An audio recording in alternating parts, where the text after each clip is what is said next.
What's going on, Soul Tribe? I salute the divinity in you, and welcome to my channel, Alchemist. Justin here, and bringing another little nugget to add to the Soul Tribe archive.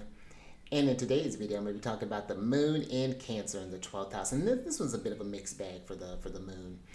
Now, when you talk about that good old moon, the nature of the moon is one, the moon's really closely tied into the body since we're occupying this thing all the time. This is how, we tell how things are feeling, when the body's feeling good or when it's feeling kind of meh or when it's not feeling that great. That's some things that the moon, and also too with the emotions, when we're going through happiness or sadness or anger, that's going to be lunar shenanigans.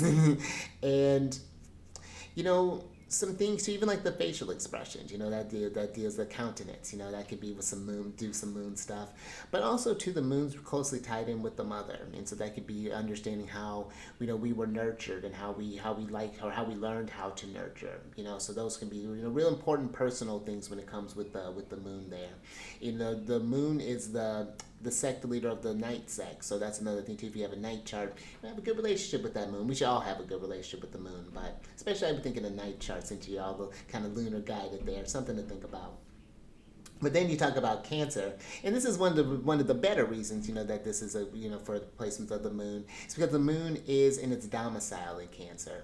So when you have a celestial body in its domicile, it just means that it's at home and it has all the resources that it needs to provide for itself, in Cancer. And Cancer is the cardinal water sign, and they are receptive or yin in nature. And Cancer being the cardinal sign, there are the where the emotions start, and being ruled by the moon, it talks about that fluctuation. There is a bit of a moodiness to Cancer. I have my son in Cancer, but there is a bit of a moodiness to the Cancer energy. But that's just because the moon changes signs so often, and it's like the emotions are complex. They're 1 minute you're feeling one thing, 1 hour, then you go to the next and to the next. But it's learning how to ride those waves to get into those rhythms, and I find that Cancer can be when it has tuned into itself. It's a very intuitive energy. It can feel around in its environment and sense when other people are feeling off, and that's what really kind of lends to that real nurturing quality of Cancer, because they can see that when something's feeling off in someone there and know what to do or what to say, how to do, to alleviate that there, how to change that to help someone move, that help start a new feeling. So Cancer energy it's a really nice one, I find. It's a really kind of a fluctuating, adaptable energy. And then when you talk about the 12th house, now this is a tough house. This in ancient astrology is known as the house of bad spirit. And this is one of the Caden houses. And some of the themes that show up for this one are going to deal with like loss, sickness, enemies, confinement, or even like imprisonment, isolation, toils, troubles, misfortunes, just kind of general themes like that. And so when you're working with this placement, a couple of things to consider. One, you'd have a Leo rising by whole sign. You don't have to look too far to see who rules this house because the moon does. So the moon's going to be responsible for the themes in this house here. And so one thing that I would talk about with this placement is one, because again these kind of topics that the 12th house deals with, they are tough, when we're dealing with the loss, or when dealing with some kind of chronic illness possibly, or dealing with those maybe kind of self-deprecating things in our mind, or when we're feeling isolated or whatever that may be like. But this, I would say, one, how are your relationships, one, with your emotions when you're going through those times there, when you find yourself having to deal with those things. Because one sort of tricky thing about this is that if you don't allow yourself to feel through these emotions, then they just end up running you from the underground. And then because the moon, the emotions change so much, things get murky. And then again, they start running from behind the scenes and they start manifesting in strange ways. So having a healthy relationship with your emotions, and knowing how to nurture yourself through those tough times, and learning too that it's not always your stuff that is coming up with 12th house themes. This could be other people's themes as well. So this could be a very nurturing moon. This could be someone who does something where you work with people who are dealing with maybe some sort of like hospice care, or maybe some sort of like any sort of like maybe long-term illnesses, or whatever that might be looking like. I could see this moon being very involved in that, and because of that, that is something where you just want to have something where you're just like a good sort of energy cleansing practice, something so that you can just get back and have time alone for yourself to just recalibrate, to get back regulated, because it is a lot taking on those emotions, and I think that's what water does. It has that, it wants to help, but in doing that, it takes all of that stuff on, and then it may stir up some things in you. So you just want to be able to have eyes on that, to be able to articulate those kind of emotions there, to be understanding, why is this being brought up there, so that you can better ride those that flow, so that could be something there.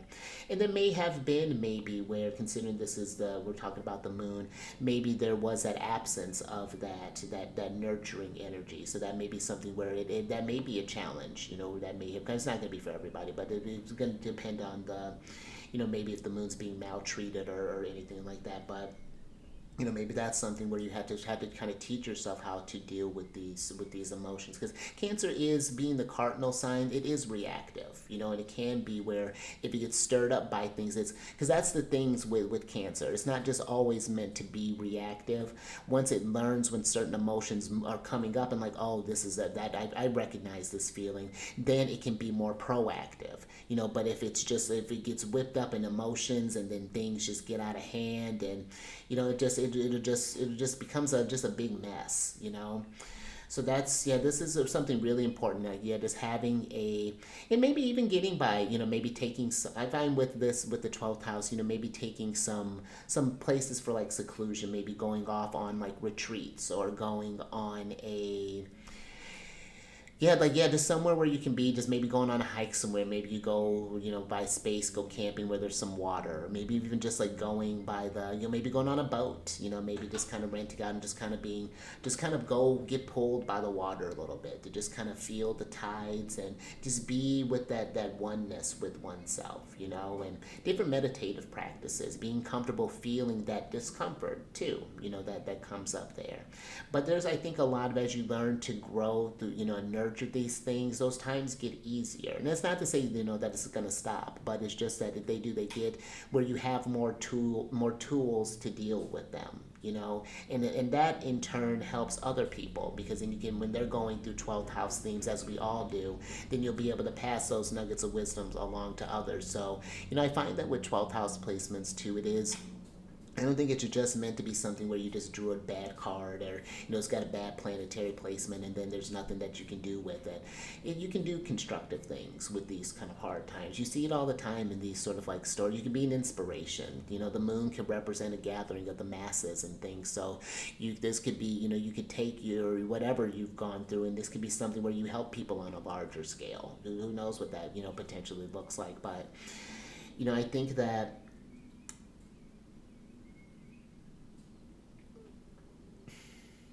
I think that it's just being sure, like, first and foremost, just when you think about, especially like your home space, and just even being in the body, just being comfortable with knowing how to navigate those waters when things feel a little choppy. And I find that, again, when you work with that, this moon placement, I think the 12th house can do, its 12th house placements can do a lot of really great things for others too. But it is usually sometimes through some challenges, that happen to come through there. And it may be this too, especially if you have maybe something with like a relationship with the mother, possibly if that's resonating with you, then, having ways of, resolving that, or at least having somewhere where you can talk about that and kind of navigate that, because those unresolved things, they come out in other relationships as well. So, that's just a little something to kind of think about there. But these would just be some just sort of base things that I would kind of explore with someone like this. You definitely need the rest of the chart to get the full story on this. But if you have this placement or know someone who's working with this placement, you feel comfortable sharing this story down in the comment section. Let us know how this is manifested for you, how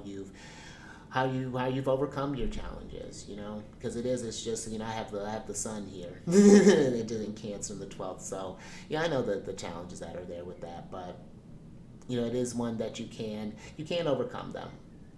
they can be, they can be surmounted. But if that's something that you want to, like, kind of explore more into, learning how to work more with your chart and kind of work with these different placements and things, then down in the description box there will be a link to just be able to directly book a consultation with me.